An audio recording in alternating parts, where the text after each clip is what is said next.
The morning sun cast long shadows across Rick Barnes's vineyard as he walked between the rows of growing grapes.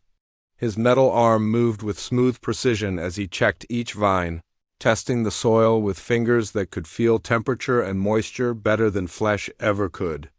The cybernetic limb was a gift from the war, earned during the brutal fight at Kepler Station 37 years ago. Rick paused at the end of a row and looked up at the blue Earth sky. Somewhere beyond those clouds, alien ships moved through space, carrying trade goods and passengers between distant worlds. The galaxy had grown peaceful in the decades since humans stepped back from their role as galactic police. Most days, Rick was glad for that peace. His communicator buzzed softly. A message from Amy Rodriguez appeared on the small screen. She was living on Mars now, running a water reclamation plant in the southern colonies. Her message was simple. "Grapes looking good this year?" Rick smiled and typed back, "Better than your tomatoes, I bet." It was their old joke. During the war, Amy had always complained about the terrible military food. She swore that when the fighting ended, she would grow the best tomatoes in the solar system. Now, she actually did grow tomatoes, along with dozens of other crops that fed the Mars colonies. Rick finished his morning inspection and walked back toward his house. The building was simple but comfortable, built from local stone with solar panels that caught the morning light. Inside, his kitchen table held a cup of coffee that was still warm and a datapad showing the morning news. The headlines were routine. Trade disputes between the Centauran Republic and the Vegan Collective. New mining rights in the outer systems. A diplomatic celebration on Alpha Station where 3 alien species had signed a cultural exchange agreement. Normal, boring, peaceful. News, that was how most humans liked it these days. After 40 years of being the galaxy's military force, Earth had chosen a different path. The great warships sat in orbital yards, their weapons powered down, their crews scattered to civilian jobs across the solar system. The aliens had been surprised at first, then relieved, then gradually confident that humans had given up their warrior ways forever. Rick's neighbor, old Pete Martinez, often said the aliens were making a mistake. Pete had been a sergeant in the Marine Corps, and he still kept his service rifle clean and ready in a locked case. "They think we went soft," Pete would say during their weekly chess games. "They don't understand that we chose to be peaceful. There's a difference." But most humans seemed happy to let the galaxy think whatever it wanted. Ben Walsh was teaching engineering at the University of Luna. Danny Kim had opened a restaurant chain that served fusion cuisine to both human and alien customers. Lisa Carter, who had been the youngest admiral in Earth's history, now designed passenger ships for commercial space lines. The old soldiers had become farmers, teachers, builders, and artists. They raised children who knew war only from history books. Earth's population had grown beyond 8 billion, and most of those people lived lives that would have been impossible during the war years. Rick poured himself another cup of coffee and walked out to his porch. From here he could see the valley, where New Geneva sprawled in the distance. The city was home to both humans and Centaurian refugees who had fled their homeworld during a civil conflict 20 years ago. The two species lived side by side, working together, their children playing in the same schools. This was what peace looked like. This was what they had fought for during those terrible years when every day brought news of another battle, another planet invaded, another species crying for help. Rick remembered the weight of his rifle, the smell of ship corridors filled with recycled air, the faces of friends who never made it home. He also remembered why they had fought. Not for glory or conquest, but because someone had to stand between predators and their prey. Because the galaxy was full of species that were too weak to defend themselves, and too few others were willing to help. The Zephyrian Empire had been expanding again lately. Rick had noticed the news reports buried on back pages between sports scores and weather forecasts. The insect-like Zephyrians were taking over smaller systems, claiming they needed the resources for their growing population. The Galactic Council issued formal protests, but no one sent ships to stop them. The Hivarks were doing the same thing in the outer spiral, enslaving weaker species and strip mining their worlds. Again, there were protests and economic sanctions, but no real action. Even the usually careful Crystalline Collective had begun expanding into neutral zones, testing boundaries that had been respected for decades. It was as if the galaxy had forgotten what consequences looked like. During the war years, aggressive expansion meant facing Earth's fleet. It meant having to explain to Admiral Carter why your ships were attacking civilian targets. It meant dealing with people like Captain Morrison, who could make an entire battle fleet disappear in hyperspace and reappear exactly where it would do the most damage. But those days were over. The galaxy had grown comfortable with human absence. Trade flowed freely, diplomatic meetings solved most disputes. And the few conflicts that did arise were small enough that local defense forces could handle them. Rick finished his coffee and went back inside to check his messages. Amy had sent pictures of her latest crop yield. Ben had forwarded a joke about alien engineering students. Danny shared a photo of his newest restaurant opening with both human and alien customers lined up outside. They were all living good lives. They had earned their peace through blood and sacrifice, and now they were enjoying the fruits of that sacrifice. Their children would grow up in a galaxy where humans were known as traders and engineers, not soldiers and warriors. Rick deleted the messages and prepared for another day of tending his vines. The grapes were almost ready for harvest, and this year's wine would be his best yet.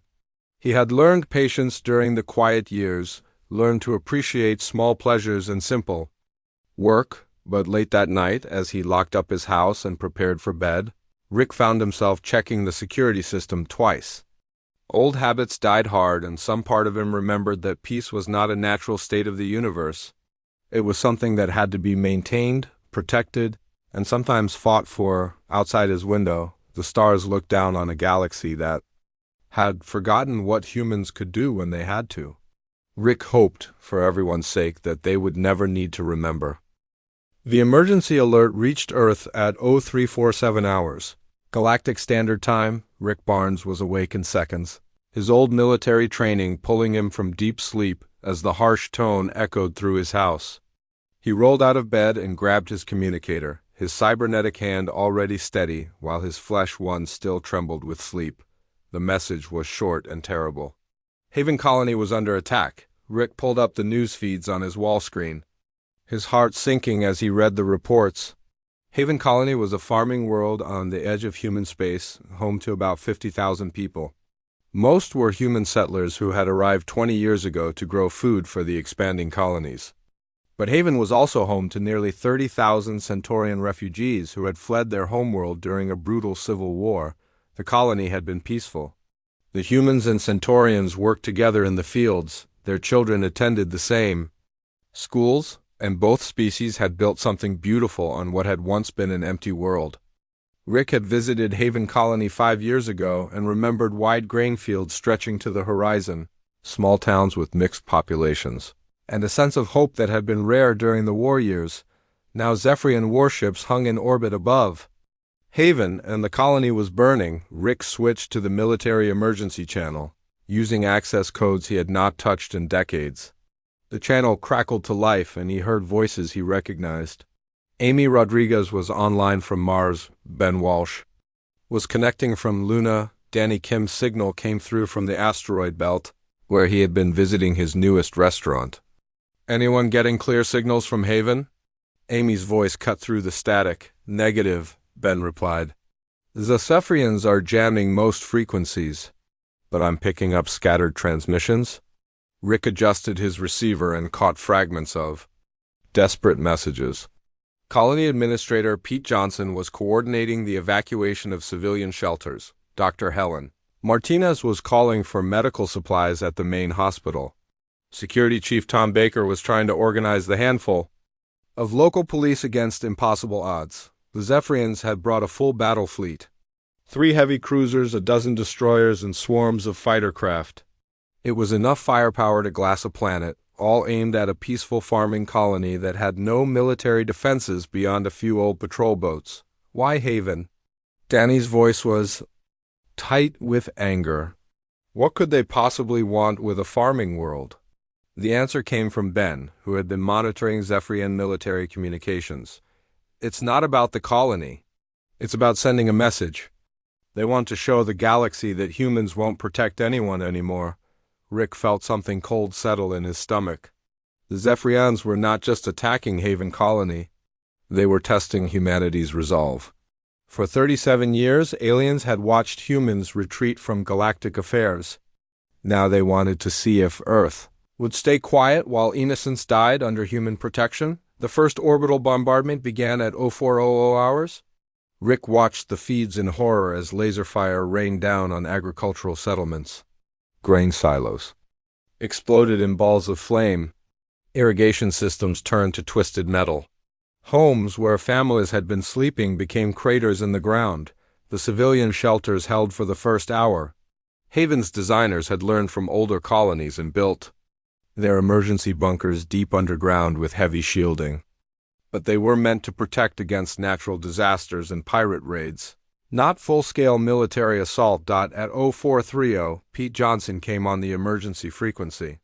His voice was calm and professional, even as explosions echoed in the background. This is Colony Administrator Pete Johnson broadcasting on all channels.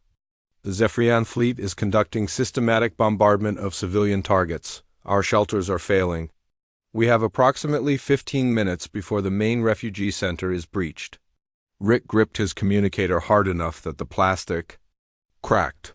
Pete Johnson had been a Marine sergeant during the war, serving under Rick's command during the assault on Vega Station. He was a good man who had chosen to spend his retirement helping build something peaceful and beautiful. Now he was going to die defending people who could not defend themselves. "Pete, this is Rick Barnes," he transmitted on the emergency channel. "Can you evacuate?" Pete's laugh was bitter. "Negative, sir. We've got 30,000 Centaurian civilians in the deep shelters. Most of them are children and elderly. The transport ships were destroyed in the first wave. We're staying put." The bombardment intensified. Rick watched the orbital feeds as Zephyrian ships moved into lower orbit, their weapons targeting anything that moved on the surface. This was not a military operation. It was extermination. Dr. Helen Martinez came on the frequency at 0445. Her voice was strained but determined. "This is Dr. Martinez at Haven Medical Center. I'm treating wounded Centaurian children in the emergency ward. If anyone can hear this, we need immediate medical evacuation. These kids have done nothing wrong. They're just scared and hurt." Rick knew Helen Martinez. She had been a combat medic during the war, one of the best field surgeons in the fleet. After the peace, she had chosen to work with alien refugees, dedicating her life to healing instead of fighting. She could have had a comfortable practice on Earth or Mars, but she chose to help the most vulnerable people in the galaxy. The transmission cut to static. When it returned, Helen's voice was different, resigned but defiant. "The Zephyrians have breached the medical center. I can see their soldiers in the corridors. I'm staying with my patients. Someone needs to tell Earth what happened here. Tell them that humans died protecting aliens. Tell them that some things are worth fighting for." The final transmission from Haven Colony came at 0500 hours. Pete Johnson's voice was steady as orbital fire rained down around him. "This is Pete Johnson, Colony Administrator of Haven Colony. Final transmission. The Zephyrians have broken through our last defenses. I'm in the main refugee shelter with about 3,000 Centaurian civilians, mostly children and their families. The blast doors are failing." He paused, and Rick could hear explosions getting closer. "To anyone listening, especially to my old unit, remember this. They think we forgot how to fight. They think 30 years of peace made us weak. But they're wrong. We didn't forget anything. We just chose to build instead of destroy. We chose to protect instead of conquer." Another explosion, closer now. "Tell them Pete Johnson remembers. Tell them we all remember. And tell them that some of us never really retired." The transmission ended in static and flame. Rick stared at his communicator screen for a long moment. Around the solar system, he knew that other veterans were staring at their own screens, processing the same terrible news. Haven Colony was gone. 50,000 innocent people had died while Earth slept. The aliens thought humanity had gone soft. They thought peace had made humans weak and forgetful. They believed that 37 years of quiet had erased the galaxy's memory of what humans could do. When they were pushed too far, they were about to learn how wrong they were, Rick's communicator chimed with an incoming message. The sender was encrypted, but he recognized the military protocols. It was a message that had not been sent in nearly 4 decades, transmitted from deep within Earth's most secure military archives. The text was simple. The old gang is getting back together. Bring your gear. Rick closed his eyes and thought of Pete Johnson and Helen Martinez, of 30,000 Centauran children who had died under human protection, of a peaceful farming world that now existed only in memory. Then he walked to his closet and pulled out a case he had not opened in 37 years. Inside, carefully maintained and ready for use, was his service weapon and the uniform he had worn as a captain in Earth's fleet. The quiet years were over. Rick Barnes stood in the cargo hold of the transport ship, watching Titan Station grow larger through the small window. The massive space station had been humanity's greatest military base during the war years, but it had been shut down and mothballed for 37 years. Now its running lights were flickering back to life, and docking bays that had been sealed were opening to receive arriving ships. He was not alone in the cargo hold.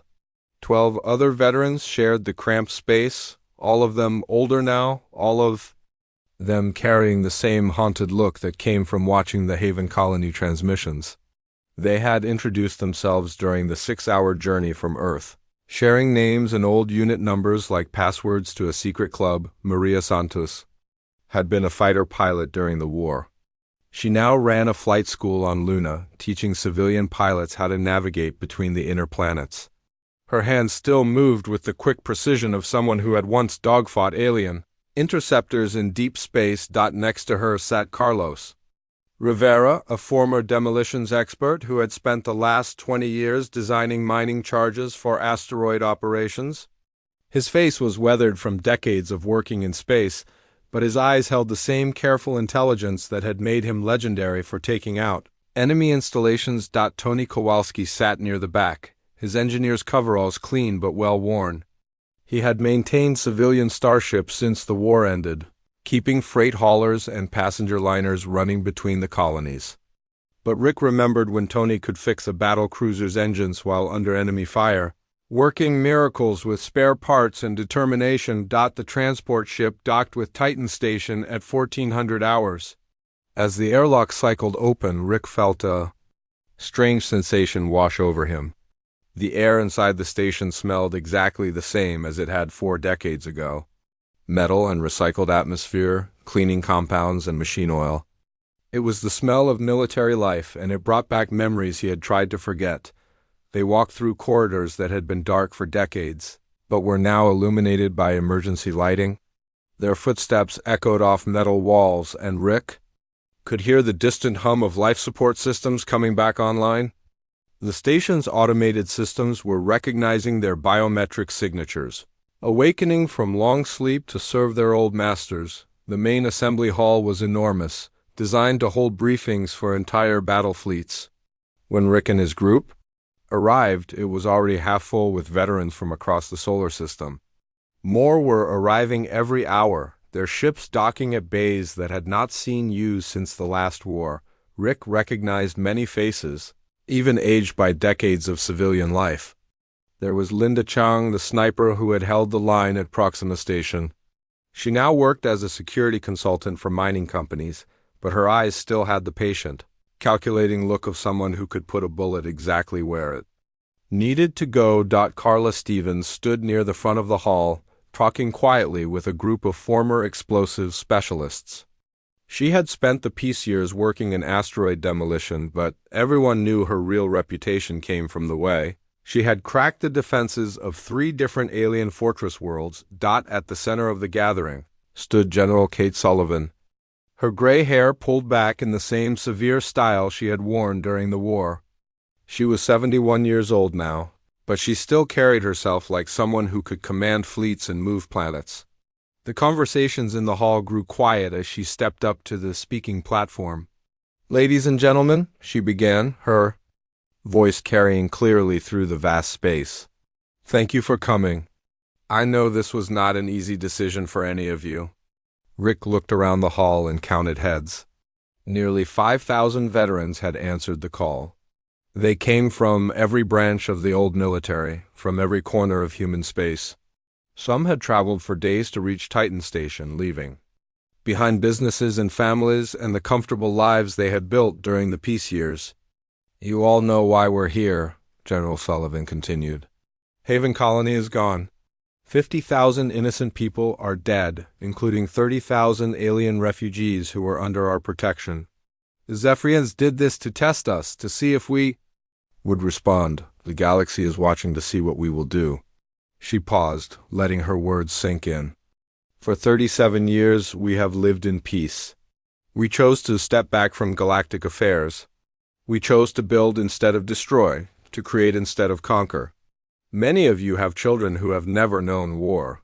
You have built good lives, meaningful lives. No one would blame you if you chose to return to those lives." Rick felt the weight of the decision pressing down on him. He thought of his vineyard, of the grapes that would need harvesting in a few weeks. He thought of his quiet house and his peaceful mornings, of all the simple pleasures he had discovered during the quiet years. Then he thought of Pete Johnson's final transmission, of Dr. Helen Martinez dying while protecting alien children, of 30,000 Centaurian refugees who had trusted humanity to keep them safe. "But," General Sullivan said, her voice growing harder, "there are some things worth fighting for.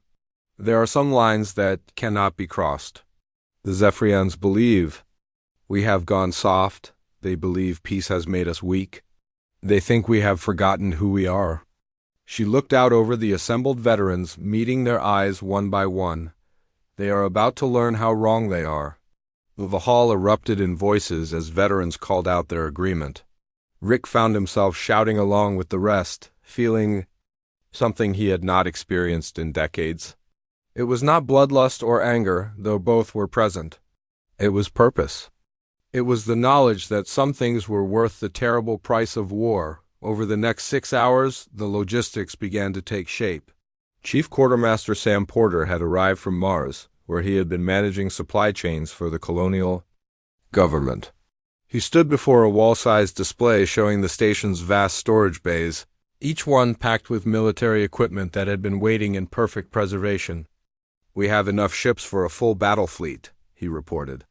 12 heavy cruisers, 40 destroyers, and over 100 fighter craft. The automated maintenance systems kept everything in perfect condition. "We can have the first squadron operational within 48 hours. The ships were legendary. The USS Vengeance, Admiral Jake Morrison's old flagship. The Lightning Strike, the fastest destroyer ever built by human hands.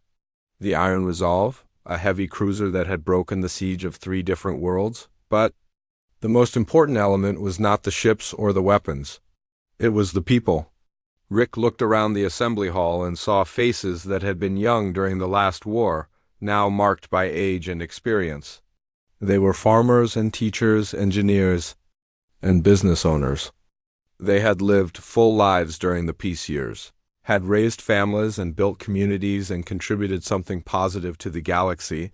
Now they were preparing to go back to war, not because they loved fighting, but because they loved peace. Enough to kill for it, Amy Rodriguez found Rick during the evening meal period. She looked older than her years, worn down by decades of hard work on Mars, but her eyes still held the fierce determination he remembered from the war. "You sure about this, Captain?" she asked, using his old rank without thinking. Rick looked around the mess hall, watching veterans share stories and plan for battles to come. These people had earned their retirement. They deserved to live out their days in comfort and safety. But they were here anyway, ready to risk everything for people they had never met. "Yeah," he said finally, "I'm sure. Some things don't change. Amy, we protect the innocent. We stand between predators and prey. That's who we are." She nodded and clapped him on the shoulder with a hand that still bore scars from the old fighting. "Then let's go remind the galaxy who they're dealing with." Outside the station's viewports, more ships were arriving every hour. The veterans were coming home to war, carrying with them the hard-won wisdom of age and the unshakable conviction that some things were worth any price. The galaxy had forgotten what humans could do when pushed too far. They were about to remember. The USS Vengeance emerged from hyperspace exactly where Admiral Jake Morrison intended it to appear. The massive battle cruiser dropped back into normal space just outside the sensor range of Proxima Base, the Zephyrian military station that had served as the launch point for the Haven Colony attack. Morrison stood on the bridge, his gray hair catching the light from the tactical displays.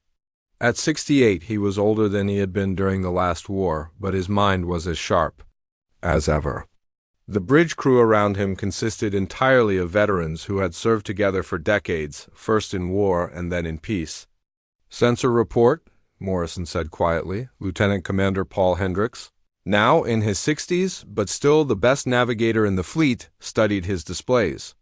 "Proxima Base is heavily defended, Admiral. 3 orbital defense platforms, each one mounting heavy plasma cannons. The Zephyrian Third Fleet is docked at the station. I count 18 ships, including their flagship." Morrison nodded. The Third Fleet was the same force that had destroyed Haven Colony. Their commander, War Leader Zektar, had broadcast victory messages across Zephyrian space, boasting about how easily they had crushed the human farmers and their alien pets. "Weapon status?" Morrison asked. Commander Michelle Torres, whose hair was now silver but whose hands were as steady as ever, checked her console.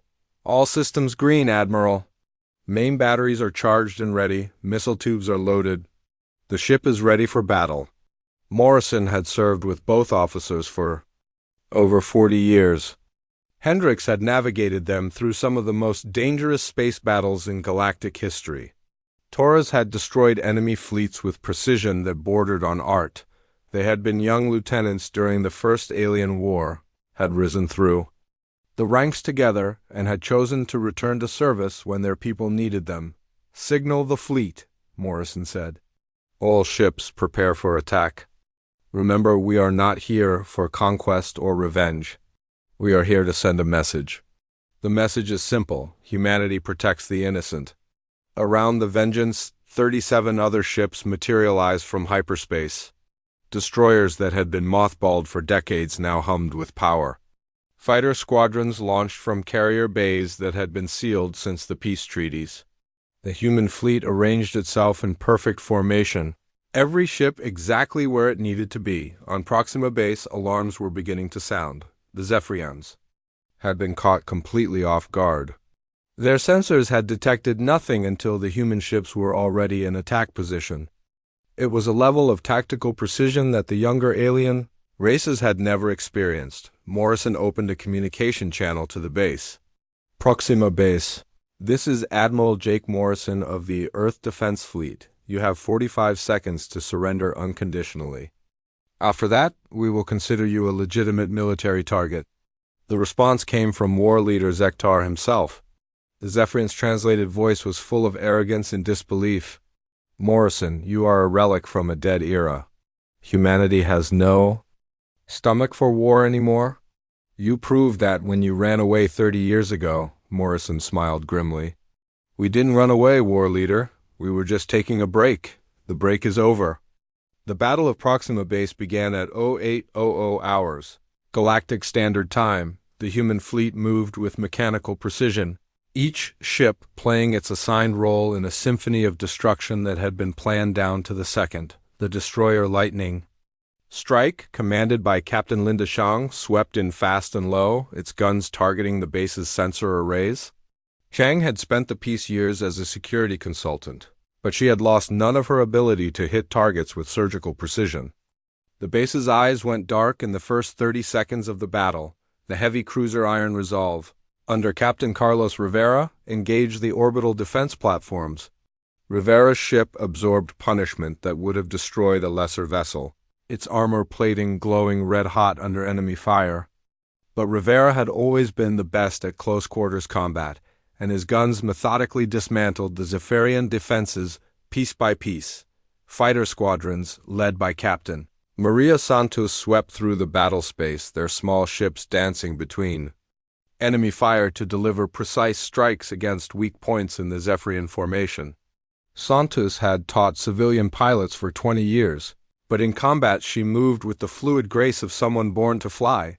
The Zephyrian Third Fleet tried to respond, but they were facing something they had never encountered before. Human military doctrine was different from anything the younger races used.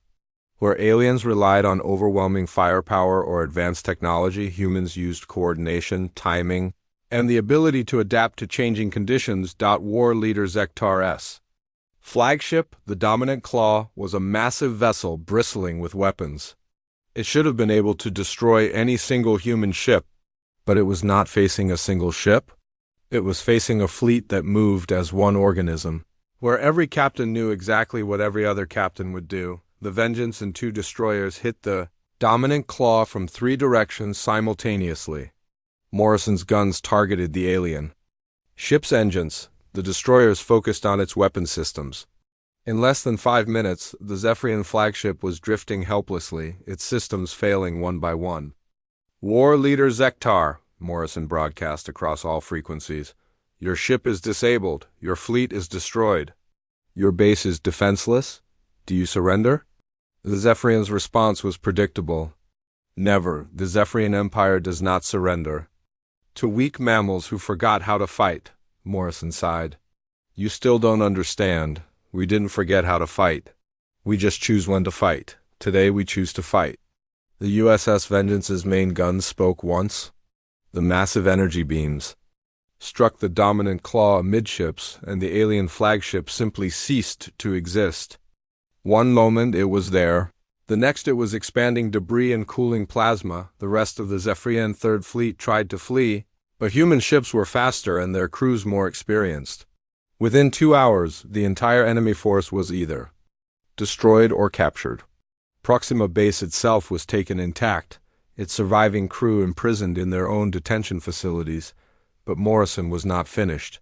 As his fleet secured the battle space, he opened a communication channel that would broadcast across the entire galaxy. Every alien government, every military command, every civilian population would hear his message. This is Admiral Jake Morrison of the Earth Defense Fleet, broadcasting on all frequencies.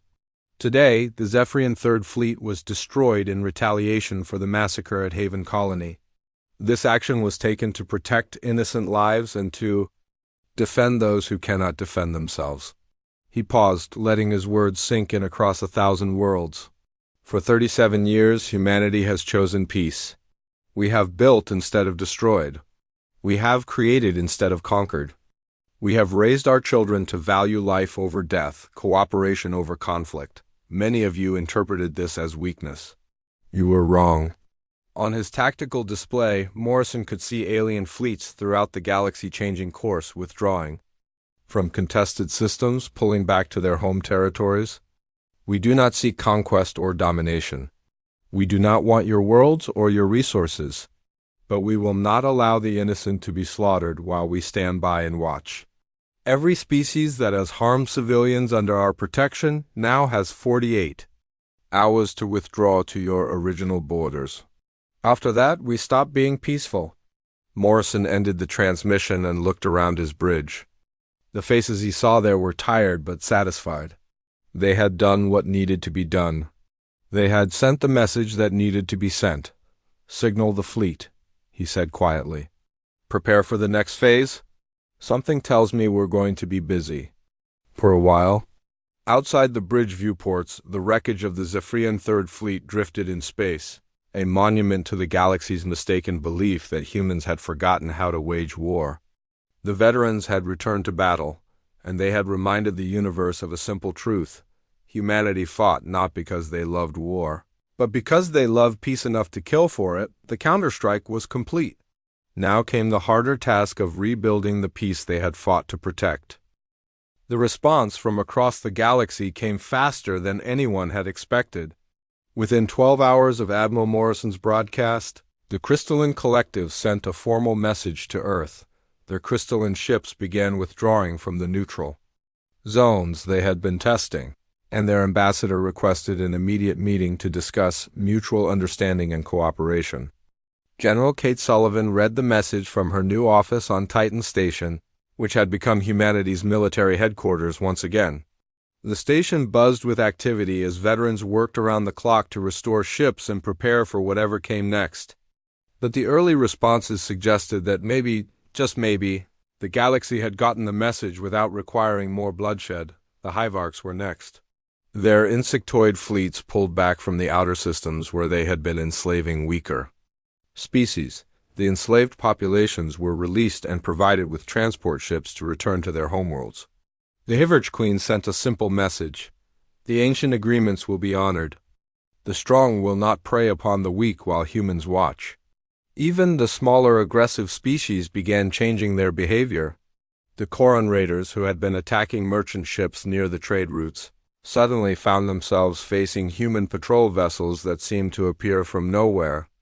After losing 3 raider squadrons in 1 week, the Koran leadership announced they were returning to legitimate commerce activities.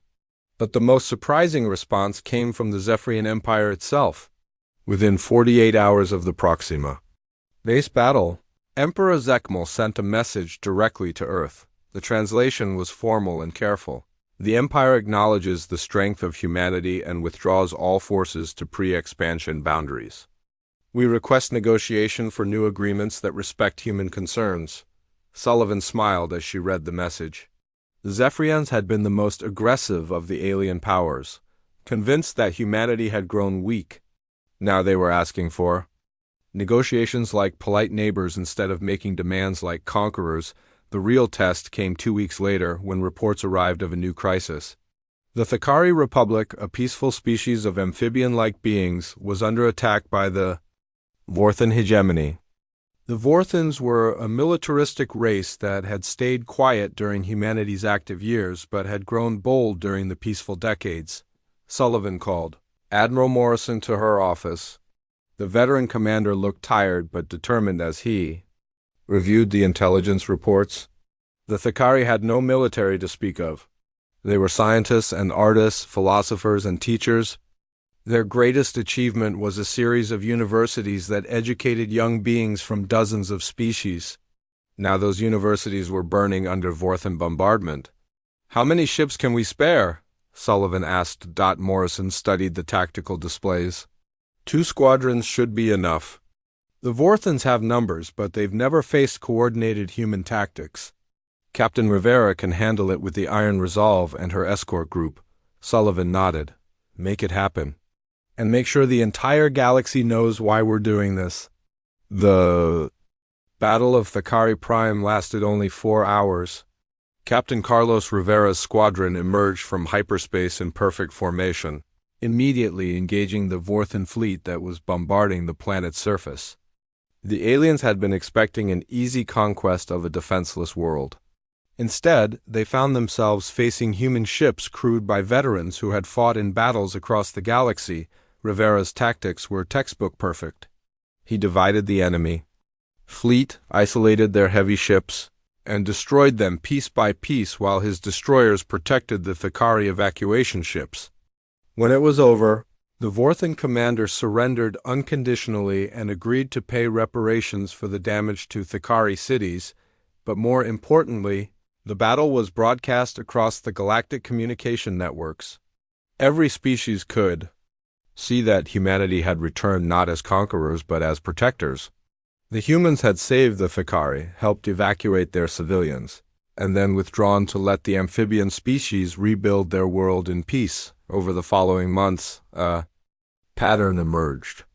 Human patrol ships began appearing along the major trade routes, protecting merchant vessels from pirates and raiders. Human diplomatic missions offered to mediate disputes between species that might otherwise lead to war. Human relief ships carried medical supplies and food to worlds suffering from natural disasters. The veterans found themselves busier than they had been during the active war years, but the work was different. Instead of conquering worlds, they were protecting them. Instead of destroying alien civilizations, they were helping them thrive. Rick Barnes found himself commanding a patrol squadron that covered the agricultural worlds of the Centauri sector. His ships visited farming colonies, checked on refugee settlements, and made sure that the trade routes stayed safe for civilian traffic. It was good work, meaningful work, and it reminded him why he had joined the military in the first place. Amy Rodriguez was assigned to the Refugee Assistance Program, using her engineering skills to help rebuild worlds that had been damaged by war or natural disaster. She worked with alien engineers to design new cities, new infrastructure, new hope for populations that had lost everything. Ben Walsh became an instructor at the new Galactic Defense Academy, teaching alien officers how to work alongside human forces. His students came from dozens of species, all eager to learn the tactical principles that made human military doctrine so effective. The old veterans had found new purpose, and the galaxy was safer for their efforts. But the most important change was in how other species viewed humanity. The years of peace had not made humans weak. They had made humans wise. They had learned when to fight and when to build, when to destroy and when to protect. On the first anniversary of the Haven Colony Massacre, Sullivan stood before a memorial wall on Titan Station. The names of the dead were carved in black stone, surrounded by messages from across the galaxy. Centaurian refugees had sent pressed flowers from their new homeworlds. Thakari scholars had written poems in humanity's honor. Even former enemies had sent tributes. Acknowledging the human sacrifice. At the center of the memorial was a simple inscription. They thought we had retired. They learned we were just taking a break. Below that, in smaller letters, were the words. That had become the unofficial motto of the new Guardian fleet. We fight not because we love war, but because we love peace enough to kill for it. Sullivan read the names on the wall, remembering faces and voices from the old days. Pete Johnson, who had died defending alien children. Dr. Helen Martinez, who had given her life treating wounded refugees. All the others who had proven that humans would sacrifice everything to protect the innocent. The galaxy was at peace again. But it was a different kind of peace. It was not the peace of the weak hoping the strong would ignore them. It was the peace of the protected, knowing that somewhere in the darkness between the stars, human ships were watching and waiting. The veterans had marched back to war. And in doing so, they had brought true peace back to the galaxy. They were no longer retired soldiers living quiet lives. They were guardians, protectors, the thin line between predator and prey that had always defined humanity's role among the stars. And in the deep space between worlds, human patrol ships continued their eternal watch, crewed by men and women who had learned that sometimes the greatest victory was not in winning battles, but in making sure those battles never needed to be fought at all. The quiet years were over, but the peace they had built would endure. Because now everyone knew that humanity was watching and humanity remembered how to fight.